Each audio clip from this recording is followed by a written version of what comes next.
20% মানে কি? 20% মানে হচ্ছে 20 ভাগের এটা। তো এটা মানে হচ্ছে 20% মানে হচ্ছে, দেখেন এটা থেকে আমরা যদি করি তাহলে 5 ভাগের 1 ভাগ। তাহলে 20% মানে হচ্ছে 5 ভাগের 1 ভাগ। তাহলে 40% মানে হচ্ছে কয় ভাগের 1 ভাগ? 40% মানে হচ্ছে 5 ভাগের 2 ভাগ। তাহলে 60% মানে হচ্ছে 5 ভাগের 3 ভাগ। তাহলে এই জিনিসটা একটু খেয়াল করবেন, কারণ হচ্ছে এটা থেকে এগুলা যদি আমরা কাটাকাটি করি তাহলে এগুলো পাওয়া যায়। তার মানে এই পার্সেন্টেজ মানে যা, 5 ভাগের 3 ভাগ মানে তা, তাই না? তো প্রথম অঙ্কটা আমরা সলভ করব। কোনো বিদ্যালয় ষষ্ঠ শ্রেণীর ছাত্র সংখ্যা 160 জন, সোমবার 32 জন ছাত্র উপস্থিত ছিল, ওই দিনে শতকরা কতজন ছাত্র উপস্থিত ছিল? তাহলে দেখুন আমরা পার্সেন্টেজ নিয়ে এভাবে শতকরা চাইছি, তো আমরা শতকরা হিসাবে চিন্তা করব। যেহেতু শ্রেণীর ছাত্র সংখ্যা আমরা জানি, এই যে টোটাল যে একটা ছাত্র মানে সব কিছুকে আমরা যদি 100% নিয়ে হিসাব করব, সব কিছু 100% নিয়ে হিসাব করব, তাহলে এখানে আমাদের ছাত্র সংখ্যা বলা আছে 160 জন। ছাত্র সংখ্যা যেহেতু 160 জন, সোমবার 32 জন ছাত্র অনুপস্থিত। যদি 32% অনুপস্থিত থাকে, যে 32 জন যদি অনুপস্থিত থাকে, তাহলে বাকি হচ্ছে কত? বাকি হচ্ছে 128। এই যে 128 জন ছাত্র তারা এখন আছে, মানে এই 160 জনের ভিতরে 128 জন বর্তমানে প্রেজেন্ট আছে। তো আমাদের এইটার মান বের করতে বলছে যে শতকরা কতজন ছাত্র উপস্থিত আছে, এইখানে শতকরা কতজন ছাত্র উপস্থিত আছে সেটা বের করতে বলছে। তাহলে এই শতকরা মানে হচ্ছে এইটার সাপেক্ষে শতকরা বের করতে বলছে, পুরোটার সাপেক্ষে না, এইটুকুর উপস্থিতের সংখ্যার সাপেক্ষে শতকরা বের করতে বলছে। তাহলে এখানে আমরা দেখেন কিভাবে করব। আমাদের যেহেতু এই 160 হচ্ছে টোটালটা আমরা ধরছি, তাহলে 160 100% কখন হয়েছে? যখন 160 ইকুয়াল টু হচ্ছে 100%। কারণ 160 হচ্ছে সম্পূর্ণ মানে শ্রেণীর ছাত্র সংখ্যাই হচ্ছে 160 জন। তো 160 জন যদি সম্পূর্ণ ছাত্র সংখ্যা হয়, তখন 160 ইকুয়াল হচ্ছে 100%। তো আমাদের বের করতে বলছে হচ্ছে 128-এর মান, কতজন ছাত্র উপস্থিত আছে, চলে যেছে সেটার মান বের করতে বলে নেয়। তখন আমরা 32-এর মান বের করতাম, কিন্তু 32-এর মান আমাদের এখন বের করতে বলে নেয়। আমাদের বলছে যে চলে যাওয়ার পর 128 আছে, 128টা বর্তমান উপস্থিত সংখ্যা পার্সেন্টেজ কত? তাহলে এই 128-এর মান কত হবে? হ্যাঁ, 128-এর মান। এখন এইখানে দেখেন, এইখানে কিভাবে হিসাবটা করা যাচ্ছে, দেখেন এটা দ্রুত 180% বলে দেওয়া যাচ্ছে, কিন্তু 180 শুধু 80% কিভাবে হইল? দেখেন এখানে হিসাবটা করেন আপনি, যেহেতু দুই পাশেই 160 আর 100 আছে, তার মানে উভয় পক্ষ থেকে একটা শূন্য আপনি বাদ দেন। এখানে ধরেন 16 আর এখানে ধরেন 10, ভালো করে, এখানে 16 এখানে 10, মানে একটু রেশিও অনুপাতে এটা একটা শূন্য বাদ দিয়ে দিলাম, এখানে একটা শূন্য বাদ দিয়ে দিলাম, তাহলে 16 আর 10, এই যে 10 আর 16, তাহলে এই 16 হচ্ছে 128-এর কত গুণ দেখেন তো? 16 হচ্ছে 128-এর এই 8 গুণ। 16 থেকে 16-র সাথে 8 গুণ করলে 128 পাওয়া যায়। তার মানে 16 যদি 128 হয়, তো এখন আমরা এখানে আছে কত? 10, তার মানে এটাও 8 গুণ হয়ে যাবে 80, তাই না? এটাও 8 গুণ 128 হয়েছে, এই 10টাও 8 গুণ হয়ে 180 হয়ে যাবে। তার মানে এই 80% হচ্ছে আমাদের অ্যান্সার, তাই না? এখন আপনি যদি অন্য নিয়মে করতে চাইতেন, তখন আমাদের কিভাবে করতে হতো? আপনার নিয়মে তখন মানে করতেন যে 160-এ 128 জন উপস্থিত আছে, সুতরাং শতকরা কত? তো এই চিন্তাটা যখন কাটাকাটি করতে যাবেন, কাটাকাটি চাইতে যখন এইটা আমরা মাথা থেকে ঝেড়ে ফেলবো, যে আমরা চিন্তা করব পার্সেন্টেজ নিয়ে, যেহেতু পার্সেন্টেজ নিয়ে কীভাবে করা যায়, তাহলে এই থিঙ্কিংটা যখন মুখে মুখে করতে পারবেন, তখন দেখা যাচ্ছে 160 সমান সমান হচ্ছে টোটাল মানে 100% আমরা নিয়ে চিন্তা করছি। তো 128টা তার কত পার্সেন্টের ভ্যালু? 128টা দেখা যাচ্ছে 16, আমরা একটা শূন্য বাদ দিয়ে দিচ্ছি উভয় পক্ষ থেকে। 16-এর সাথে যদি 8 গুণ করি 128, 16 8 128, তার মানে 10-এর সাথে 8 গুণ করলে 80% হয়ে যাচ্ছে, তাই না? ওকে, আমরা পরের অঙ্কটা দেখব। পরের অঙ্কটা আমাদের বলা আছে, একজন ফল বিক্রেতা 30% আপেল বিক্রি করলো এবং তার নিকট আরও 630টি আপেল আছে, সে সর্বমোট কতগুলো আপেল কিনেছিল? দেখুন এভাবে আমরা পার্সেন্টেজ নিয়ে এভাবে হিসাব করব। এখানে বলা আছে একজন ফল বিক্রেতা 30% আপেল বিক্রি করে গেল, মানে 100% যদি টোটালটা হয়, তাহলে তার থেকে 30% আপেল বিক্রি করে দিছে, তাহলে বর্তমানে আপেল আছে হচ্ছে 70%। তাহলে এখানে আমাদের 630টি আপেল আছে, এই 630 মানে হচ্ছে 70%, তাই না? কারণ ওই 630 অ্যাপেলটা অবশিষ্ট আছে আর এখানেও 70% অবশিষ্ট আছে। তার মানে আমাদের বের করতে বলছে কতগুলো আপেল ছিল। তার মানে 70%-এর ভ্যালু কত? এই যে 630, কারণ এইটা সমান 70% হচ্ছে পার্সেন্টেজের দিকে সমান আর এদিকে সংখ্যার দিকে 630 সমান, দুইটা সমান, কারণ এটা এখন অবশিষ্ট আছে আর 630ও অবশিষ্ট আছে। তো অবশিষ্ট দুইটা যখন সমান হবে তার মানে আমাদের সম্পূর্ণটা বের করতে বলছে। আমরা জানি সম্পূর্ণটা হচ্ছে কত? 100%। তাহলে সম্পূর্ণটা যদি 100% হয়, এই 100%-এর ভ্যালু কত? দেখেন এটার সাথে এটা সম্পর্ক কি? এটা হচ্ছে 9 গুণ বেশি, 7 নং 63, 9 গুণ বেশি হয়ে, এটা 9 গুণ বেশি হয়ে গেছে। তো 100%ও 9 গুণ বেশি হয়ে 900 হয়ে যাবে। তার মানে এই 900টাই তার, যখন 100% ফুল ছিল তার মানে তখন তার আপেলের সংখ্যা ছিল 900টা, তাই না? তারপর আমরা পরের সলিউশনটা করব। তাহলে পরের অঙ্কটা পড়েন। এখানে বলা আছে একজন কর্মচারীর বেতন 20% বৃদ্ধির পর সাপ্তাহিক 180 টাকা পেল, তার আগে সাপ্তাহিক বেতন কত ছিল? খুব ভালো করে দেখেন, একজন কর্মচারীর বেতন 20% বৃদ্ধির পর তার 180 টাকা, তার মানে যখন 20% বৃদ্ধি, 20% বৃদ্ধি হয়েছে কতটুকুতে? 100তে। তো 100%-এ 20% বৃদ্ধি মানে কি? 120%। তো 120% যখন বৃদ্ধি হয়েছে, টোটাল 120%, আর তখন টাকা আছে কত? তার মানে 120% যখন সম্পূর্ণটা, 20% বৃদ্ধি মানে 100-এর সাথে 20%, 120। তো 120% যখন হয়ে যাবে তখন তার টাকা আছে কত? টাকা হচ্ছে তার 180। তাহলে আমাদের বের করতে বলছে তার আগে সাপ্তাহিক বেতন ছিল কত? এই যে 100%-এর ভ্যালু বের করতে বলছে। তার মানে এই 100%, যেহেতু আগে 100% ছিল, তাহলে 100%-এর ভ্যালু কত? 100%-এর ভ্যালুটা কীভাবে বের করবেন? দেখেন এখানেও যদি আপনি থিঙ্ক করেন, একটা শূন্য বাদ দিয়ে দেন, এখানে একটা শূন্য আছে, একটা শূন্য বাদ দিয়ে দেন, তাহলে 12 আর 18-র সাথে কী সম্পর্ক করা যায় বলতে পারেন? এই যে 12 একবার করলে হচ্ছে 12 হয়, এখানে 18 করতে আর লাগে কত? 6, আর 6 দেখা যাচ্ছে 12 এর অর্ধেক 6, তার মানে এই যে 12 এর অর্ধেক 6 করলে দেখা যাচ্ছে এটা হচ্ছে, তার মানে 12 এর মান হচ্ছে 1 আর এই 6 মান হচ্ছে 5, তার মানে 1.5 গুণ। এটা হচ্ছে এটার সাথে 1.5 গুণ, তাই না? তো এই যে হাফ গুণ, 1.5 গুণ যখন বেশি তখন 100টাও 1.5 গুণ হয়ে যাবে কত? 150। তখন তার সাপ্তাহিক বেতন ছিল 150। ওকে, আপনি এই থিঙ্কিংটা না করে আপনি অন্যভাবেও চিন্তা করতে পারেন। দেখেন এইটা ক্লিয়ার করে দিয়েছি। 100 মানে কি? 100 মানে হচ্ছে 5 ভাগ, 100 মানে হচ্ছে 5 ভাগ, আর 120 মানে কি? 6 ভাগ, 5 ভাগের 6 ভাগ। দেখেন তাহলে এখানে 6 ভাগের মান যদি 180 হয়, 6 ভাগের মান যদি 180 হয়, তাহলে 5 ভাগের মান কত? 6 ভাগের মান 180, 6 ভাগের মান হচ্ছে 180। তো 1 ভাগের মান কত? 1 ভাগের মান হচ্ছে 30।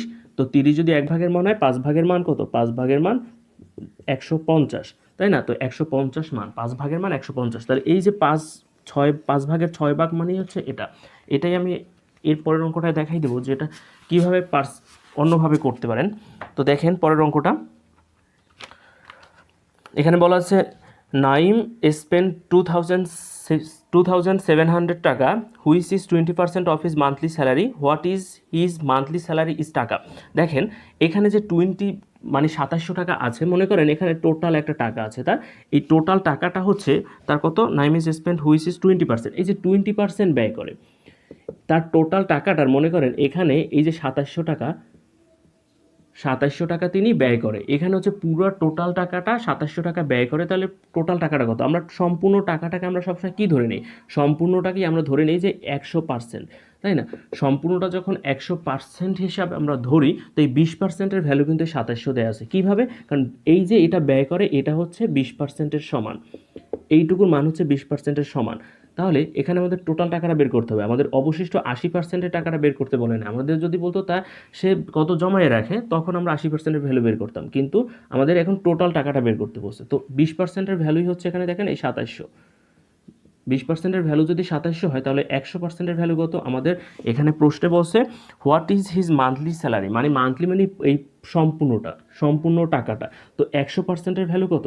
তো এখন এটা কিভাবে করবেন দেখেন, খুবই সুন্দর। এখানে 20% মানে কি? আমি প্রথমে যেটা বলছিলাম 20%, এই যে 20%, এই 20% কথাটার মানে হচ্ছে এই যে 5 ভাগের 1 ভাগ। তাহলে এই কথাটা থেকে কিন্তু আপনার থিঙ্ক লাগবে, 5 ভাগের 1 ভাগ মানে হচ্ছে 100% মানে যখন হবে তখন দেখেন 5 ভাগের 1 ভাগ, এটাকে 5টা ভাগ করলে 20 হচ্ছে এইটার 1 ভাগের মান। তো এটা যদি 1 ভাগের মান হয়, তাহলে 5 ভাগের মান কত? 5 ভাগের মান হচ্ছে এই 2700 গুণ 5, তাই না? এই 2700 গুণ 5 দেখা যাচ্ছে এখানে কোথায়? 5 7 35, 5 2 10, 135 1350 টাকা হচ্ছে তার 100%-এর ভ্যালু, মানে সে কত টাকা ইনকাম করে, স্যালারি পায় কত, সেই স্যালারির টাকাটা হচ্ছে 2700 টাকা। দেখেন এইটা খুব ভালো করে বুঝে যান, এখান থেকে অনেকগুলো এ ধরনের প্রশ্ন আপনারা সলভ করতে হবে। দেখেন 20% মানে হচ্ছে 5/1 আমি আবারও দেখাই দিচ্ছি, 40% মানে হচ্ছে 5/2 60% মানে হচ্ছে 5/3 এই কথাগুলোর মানে হচ্ছে 20% যখন, তখন 5/1 তার মানে সবসময় 100-এর উপর যেহেতু চিন্তা হয়, 20%-এর ভ্যালু 2700, যেহেতু এটা 1/এর মান 2700, 20% যখনই বুঝবো তখন 1 ভাগ মনে করবো, 1/এর মান যদি 2700 হয় তাহলে 100% যখন, তখন কত ভাগ, 5 ভাগ, 5/এর মান হবে এটার সাথে 5 দিয়ে গুণ, তাহলে 13,050 টাকা হচ্ছে তার মান্থলি স্যালারি। ওকে, তো পরের অঙ্কটা আমরা সলভ করব। If 3/5 of number is 40 more than 40% of the same number, what is the number? তাহলে এখানে দেখেন, এখানেও কিন্তু সেম এই থিঙ্কিংটাই আমি বলছি একটু আগে, যে ইফ 3/5 অফ এ নাম্বার, আপনারা যদি এটা মানে গদবাঁধা নিয়মে সলিউশন করতে যান, তখন আপনি কিভাবে গদবাঁধা নিয়মে করবেন, দেখেন এখানে কি করবেন, 3/5 যেহেতু বলা আছে, আপনি করবেন এই যে লেট, আপনি ধরে নেবেন let this number is X, then কি করবেন, দেন এই যে 3/5 অফ এক্স, এই যে 3/5 অফ এক্স কি, তারপর কি বলা আছে, is 40 more 40% of the number, মানে 40%, এই যে 40% অফ দ্য নাম্বার, মানে এই নাম্বারটারই 40%, এই যে অফ এক্স, এটা বিয়োগ করবেন, যেহেতু মোর বলা আছে 40%, 40 মোর, মোর মানে কি, দুইটা থেকে যদি বিয়োগ করা হয় 40 বেশি পাওয়া যাবে, তখন আমরা লিখবো এই যে 40। তাহলে এটা করবেন, এখান থেকে দেখেন এতগুলো করার কেমনি সময় পাবেন, কখন সময় পাবেন, এতগুলো করার আপনি সময় পাচ্ছেন না, কারণ এই থিঙ্কিংটা তো আমরা এগুলো কাজে লাগবে, এগুলো আপনার রিটেন সলিউশনে কাজে লাগবে, কিন্তু এই ম্যাথগুলো তো রিটেনে আসে না ভাই, এগুলো কখন আসে, এগুলো সবগুলো এমসিকিউ পরীক্ষায় আসে। তাহলে এমসিকিউ পরীক্ষা আপনার চাইতে অন্য একটা ছেলে কখন আগায় থাকবে, আপনিও একটা অ্যান্সার করতে পারতেছেন, সেও একটা অ্যান্সার করতে পারতেছে, কিন্তু আপনার চেয়ে সে এগিয়ে থাকবে যখন সে এই প্রশ্নটা খুব দ্রুত থিঙ্ক করতে পারতেছে, যে পার্সেন্টেজ নিয়ে কতটা সুন্দরভাবে খেলা করা যায়। তাহলে দেখেন এখানে কীভাবে করবেন, এই 3/5 আমরা মানে জানি, যখন আমরা প্রশ্নটা দেখব 3/5 কথাটা দেখলেই আমরা বুঝতে পারবো কি, এই যে 5/এর হচ্ছে কয় ভাগ, 5/এর হচ্ছে এটার মানে হচ্ছে 60%। কারণ কি, এই যে 60% ভ্যালু হচ্ছে 5/3, এখানে যদি আপনি এটা থেকে এই 60% দেখেন, এই 60% মানে হচ্ছে 60-এর 100, এই যে এই 2 দিয়ে 3 5, তার মানে দেখেন 3 আর 5, তাহলে 3 আর 5/এর মান হচ্ছে একসাথে আমরা বলে দেবো 60%। তাহলে এখানে বলা আছে 40% মোর দেন 40%, তাহলে দেখেন 60% আর আমাদের বলা আছে আর ওই নাম্বারের 40%, একই নাম্বার, সেম নাম্বার, তাহলে 40%, যেহেতু 40% সেম নাম্বার 40%, তার জন্য দুইটা বিয়োগ, তো যখন এই দুইটার পার্থক্য কত, 40% আর যেহেতু একই নাম্বার, নাম্বারটা হচ্ছে মনে করেন দুইটা একই নাম্বারের উপর, নাম্বারটা ধরে নিই আমরা, নাম্বারটা যেহেতু একই নাম্বারের উপর, তাহলে এখানে যে 20% বিয়োগ করলে দেখা যাচ্ছে 20% হচ্ছে তাদের পার্থক্য, যেহেতু একই নাম্বার তাদের পার্থক্য 20%, তাহলে 20%-এর ভ্যালু কত, 20%-এর ভ্যালু হচ্ছে 40, কারণ এই যে 40 মোর আছে বেশি, তার মানে এখান থেকেও দেখা যাচ্ছে 40-এর চাইতে 60 বেশি, আবার তাহলে ওইখানে যে সংখ্যাটা তো হবে, সংখ্যাটাও হবে এভাবে, এটার চাইতে এটা বেশি 20, তাহলে এই 20-এর মানই হচ্ছে এই 40 মোর, তাহলে এই 40 এটার পার্থক্য হচ্ছে 40, এই যে 40 মানে এটা হচ্ছে 20, মানে এটা আমরা 40 করতে পারি, তাহলে 20% ইকুয়াল টু 40 আমাদের বের করতে বলছে হোয়াট ইজ দ্য নাম্বার, তার মানে টোটাল সংখ্যাটা, what is the number, total কি, টোটাল হচ্ছে 100%, কারণ কি এটা 60% হিসাবে আমরা হিসাব করছি, এটা 40% হিসাবে হিসাব করছি, তখন এটা 100%, তাহলে 100%-এর ভ্যালু কত হবে, এখন দেখেন এটার সাথে এটা কত গুণ সম্পর্ক, এটা হচ্ছে এটা 2 গুণ বেশি, 20-এর সাথে 2 গুণ করলে 40 হয়ে যায়, তার মানে 20-এর সাথে 2 গুণ করলে যেমন 40 হয়ে যায়, তাহলে 100-এর সাথে 20 গুণ করলে 200 হয়ে যাবে, তাহলে টোটাল সংখ্যাটা হচ্ছে 100। এখানে আপনি এখন সলভ করে দেখতে পারেন যে এটা হচ্ছে কিনা, তাহলে দেখেন এটা আপনি করে দেখতে পারেন যে এটা প্রুভ হবে কিনা, অবশ্যই হবে, আপনি এই আগের যে নিয়মটা রিটেন বেস ম্যাথটা সলিউশন করছি ওভাবেও করতে পারেন। আমি জাস্ট আপনাদের ধারণাটা কমপ্লিট করে দিচ্ছি যে কীভাবে মানে পার্সেন্টেজ নিয়ে চিন্তা করা যায়।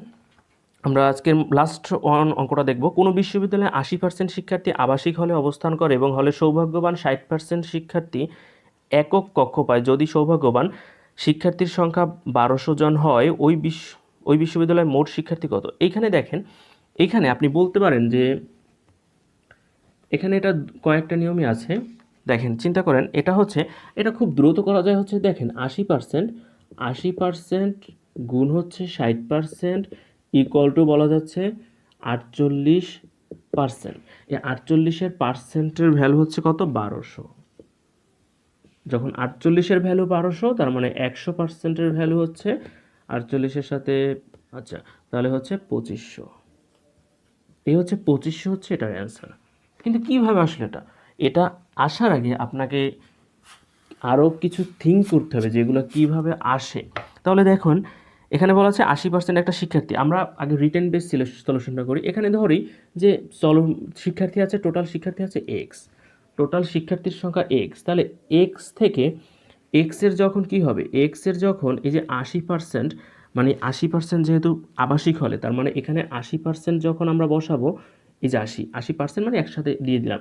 তো এইটার মানে হচ্ছে কি, এই বর্তমানটার মানে হচ্ছে এই শিক্ষার্থীটা এখন কোথায় আছে?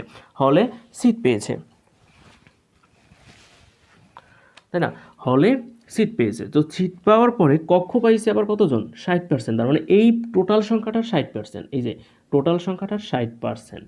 তাহলে এই সংখ্যাটা সমান সমান, মানে এই টোটাল সংখ্যাটা সমান সমান হবে হচ্ছে এই 2400 না 1200, সরি 1200। ক্লিয়ার? একটু বুঝেন, প্রশ্নটার দিকে তাকিয়ে একটু বোঝার চেষ্টা করেন যে এটা কীভাবে এটা হইলো। কারণ টোটাল শিক্ষার্থী হচ্ছে একজন, এক্সের 80% মানে হচ্ছে যতজন আবাসিক হলে অবস্থান করে, মানে সিট পাইছে। তো এই কজন সিট পাইছে, কিন্তু সিট পাওয়ার পরও কিন্তু কক্ষ পায় নাই তারা। কক্ষ থাকার জন্য যে কক্ষটা পাইছে সেটা হচ্ছে এইটুকুর আবার এই 60%। তো 60% সমান সমান টোটাল সমানটা হচ্ছে এই 1200 টাকা। তো এখান থেকে ক্যালকুলেশন করলে যেহেতু এক্স একটা চলক আছে, এক্স চলকের মানটা বের হয়ে যাবে। কিন্তু এইটা যদি আপনি আরও একটু স্মার্ট পদ্ধতিতে করেন, তাহলে এটা স্মার্ট পদ্ধতিতে করলে এই যে আমরা লিখছিলাম এক্স ইন্টু 80 100 গুণ 60 100 ইকুয়াল টু 1200। তো স্মার্ট পদ্ধতিতে যখন করবেন, দেখেন এই 1200 থেকে যখন আপনি বেশির দিকে আসতে চাচ্ছেন, কারণ কি এটা হচ্ছে বেশি, প্রথম তো বেশি শিক্ষার্থী ছিল, তার মধ্যে অল্প কয়জন পাইছে, তার মানে এটা থেকে আপনি পিছনের দিকে আসতেছে। তো পিছনের দিকে আসলে কি করেন, দেখেন এই সংখ্যাটা আমরা যদি এক্স এর মান বের করব, তাহলে এক্স এর মানটা এইটুকু যদি আমরা এপাশে ট্রান্সফার করে নিয়ে যাই, তখন আমরা কি লিখতে পারি?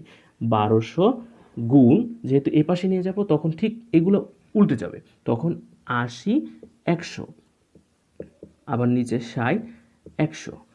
তাহলে দেখেন এই থিংকটা কিভাবে আসলো। তো তখন আপনি দ্রুত এভাবে করতে পারতেছেন যখন আপনার এই চিন্তাটা আসবে যে এক্স এর মান আমাদের বের করতে হবে, তার মানে এক্স আমরা এভাবে বসাবোই না, আমরা কিভাবে করব? এভাবে করে যাব।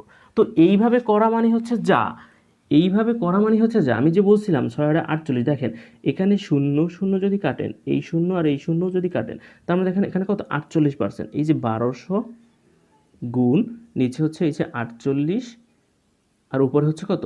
100। ওই যে বলছিলাম 100%, একসাথে 48। তাহলে এই থিংটা যখন পারবেন, তখন আপনি আরও দ্রুত করার জন্য আপনি লিখতে পারবেন যে এক্স এর 48% ইকুয়াল টু হচ্ছে 1200, তাই না? যখন যেহেতু 80% দুইবার পরপর, যদি কোনো কিছু এইভাবে কিন্তু শতকরার অঙ্কেও কাজে লাগবে, যে পরপর যদি দুইবার কমে কোনো ধাপে ধাপে, একবার 20% ক্ষতি হয়েছে, 20%-এর উপর আবার 10% ক্ষতি অথবা লাভ হয়েছে, তখন কিন্তু পরপর যদি ধাপে ধাপে যদি এভাবে পার্সেন্টেজের হিসাব হয়, তখন আমি এক্সের 48% একসাথে করে এটা লেখা যাচ্ছে যদি এটার মান দেয়া থাকে। তার মানে দেখেন এখানে যদি আপনি এটা করেন, তার মানে এটার আপনার অ্যান্সার এসে যাচ্ছে। কিন্তু আচ্ছা, এটা এখান থেকে করলে অ্যান্সার এসে যাচ্ছে, এটা হচ্ছে 12 4 12 48, তাহলে হচ্ছে 25, তার মানে 2500, তাই না? তো এটা হচ্ছে রিটেন বেস সলিউশন। আমরা এখন দেখব এটার সলিউশনটা অন্যভাবে কীভাবে করা যায়। তো এখানে বলা আছে দেখেন 60%-এর ভ্যালু, এই যে লাস্টে যে 1200টা দেওয়া আছে, 1200 জন শিক্ষার্থী কি এই 60%-এর ভ্যালু, 60%-এর ভ্যালু কিন্তু 1200। তো এখান থেকে 100%-এর ভ্যালু কি? আমরা এখান থেকে 100%-এর ভ্যালু বের করবো। 100%-এর ভ্যালু কি? 100%-এর ভ্যালু হচ্ছে, এটা হচ্ছে কত গুণ? ভালো করে খেয়াল করেন, এটা হচ্ছে 6 গুণ বেশি। কত গুণ? 6 গুণ বেশি, সরি 2 গুণ বেশি, 6 2 গুণে 12। তো এটা হচ্ছে 20 গুণ বেশি, তো এটা 20 গুণ বেশি হয়ে যাবে 2000। তাহলে এই 2000 কি? এটা কি অ্যান্সার? কারণ 100% তো, এখন তো দেখে বলতে পারেন 100% এটাই তো অ্যান্সার হয়ে গেছে স্যার, এটা তো 2000। কিন্তু 2000 তো না, এটা অ্যান্সার না। এই 2000 কি? এই 2000 হচ্ছে এই যে এখানে মনে করেন এইটুকু হচ্ছে 60%-এর ভ্যালু, তাই না? এটা হচ্ছে 60%-এর ভ্যালু। আবার এইটুকু হচ্ছে, এই টোটালটা হচ্ছে 80%-এর ভ্যালু। এই সম্পূর্ণটা আমাদের বের করতে হবে এই 100%-এর ভ্যালু। এখন যেহেতু এখানে 100% বের হয়ে গেছে, আপনি বলতে পারেন এটা, কিন্তু না, এই যে 60%-এর ভ্যালু যখন 1200, এই 60%-এর ভ্যালু 1200, তখন আমরা বের করছি কি 100%-এর ভ্যালু বের করছি। তাহলে এই 100%ই হচ্ছে আসলে 80%, কারণ 100%ই হচ্ছে 80%। 100% বলতে যা বোঝাচ্ছে আসলে ওইটাই হচ্ছে 80%-এর ভ্যালু। কারণ এখানে আমাদের বলছে 1200 জন যদি ওই হলে কক্ষ পায়, 1200 জন যদি কক্ষ পায়, সেটা হচ্ছে 60%-এর ভ্যালু। যখন 100% ফুল, মানে 100% কক্ষ পাইছে, তাইলে আমাদের প্রশ্ন বলা আছে 80% জন কক্ষ, মানে একদম কক্ষ পায়, কিন্তু থাকার জন্য করতে পারে নাই, অবস্থান করে। হলে সৌভাগ্যবান সাগর একক কক্ষ পায়, হ্যাঁ একক কক্ষ পায় না, তার হলে অবস্থান করছে কিন্তু একক কক্ষ পায় না। তার মানে এই 100% হচ্ছে 80%-এর ভ্যালু। 100% হচ্ছে 80%-এর ভ্যালু। তাহলে এই 100% মানে 2000, তার মানে আমরা বলতে পারবো এই 80% মানে হচ্ছে কত, 2000। তাহলে এই আবার 100%-এর ভ্যালু কত, আর এই 100% হচ্ছে এটা। এখন হচ্ছে টোটালটা, এখন আমরা পুরো টোটালটা এসে গেছি, কারণ 100%-এর পরে ধাপে ধাপে আমাদের আসতে হবে। তাহলে এটার সাথে এটা কত গুণ, সেম আবার থিঙ্কে আসছে, এটার সাথে এটা কত গুণ, চিন্তা করতে পারেন। এটা অ্যান্সার হচ্ছে 2500। নিজেরা একটু থিঙ্ক করেন তো এটা কীভাবে হলো। এখানে আমি একটু দেখাই দিচ্ছি, দেখেন এটার সাথে সেটার সাথে যদি দশমিক আসে, আপনারা এই চিন্তাটা বাদ দিয়ে দেন, এটার সাথে এটা রিলেশন করতে যেন না, তখন এইটার সাথে এটা রিলেশন করেন। এটার সাথে এটা রিলেশন করলে কীভাবে হয়, দেখেন এটা হচ্ছে 5/4 মান, এটা কত 5/4 মান। তাহলে 4 ভাগের মান যদি হয় 2000, প্রতি ভাগের মান কত, প্রতি ভাগের মান হচ্ছে 500। এটা যদি 80% মানে কি, ওই যে বলছিলাম 80% মানে হচ্ছে 4 ভাগের 5 ভাগ, 5 ভাগের 4 ভাগ। তাহলে 5 ভাগের 4 ভাগ মানে যদি 2000 হয়, মানে 4 ভাগের মান যদি 2000 হয়, প্রতি ভাগের মান হচ্ছে 500। তাহলে প্রতি ভাগের মান যদি 500 হয়, তো 100% মানে হচ্ছে কি 5 ভাগের 5 ভাগই, মানে 5 ভাগের মান হবে তখন 500-এর সাথে 5 গুণ হয়ে যাবে কত, যেহেতু 5 ভাগের মানই আমাদের বের করতে বসে, 5 ভাগের মান হয়ে যাবে তখন 2500। তাহলে আপনার অতগুলো লেখা করতে হচ্ছে না, যখন আপনি এই থিংটা চিন্তা করতে পারবেন, তাই না? আর আমি যে এটা করেছিলাম 80%, আর এটা কিভাবে একসাথে 48% হইলো, কারণ এটা হচ্ছে দেখেন এই 80, 100 গুণ 60, 100, তাহলে এখান থেকে কাটাকাটি করলে এই যে একসাথে 48/100 আসছে, তার মানে এটা সমান সমান হচ্ছে 48%। তাহলে এখানে 48% মানে হচ্ছে কি, এই যে 1200, 1200 কি 48-এর সমান না, এটা থেকে আমরা কি পিছিয়ে আসতে হবে। এখানে মনে করেন এখানে একটা শিক্ষার্থী আছে, এই শিক্ষার্থীতে রিটার্ন করতে হবে, বড়তে আসতে হবে। তো বড়তে যখন আসতে হয় তখন কি হয়, এই 48টা নিচে দিয়ে দিতে হয়। যখন বড়ের দিকে আসতে হয়, ঘুরে পিছনে আসতে হয়, কারণ এটা বড় প্রধান মেইন শিক্ষার্থীর সংখ্যা বের করতে বসে, পিছনের দিকে যখন আসতে হয় এই সংখ্যাটা নিচে দিয়ে দিতে হয়, তাই না? কারণ এখানে এই সংখ্যাটার এই যে এক্স এর ছিল 48%, এক্স এর 48%, যেহেতু আমরা পিছনে এভাবে আসতেছি, আমরা যেহেতু এই ঘরটার মান জানি না, তো এখান থেকে ক্যালকুলেট করলে দেখা যাচ্ছে 4, 25, 2500, এটা হচ্ছে আমাদের অ্যান্সার। তো পরের প্রশ্নটা আপনারা সলিউশন করেন, এই প্রশ্নটা পার্ট 4-এ আপনারা ইনশাআল্লাহ সলিউশন পাবেন। তো ধন্যবাদ সকলকে, আশা করি ভালো থাকবেন। আজকে পর্যন্তই, আল্লাহ হাফেজ।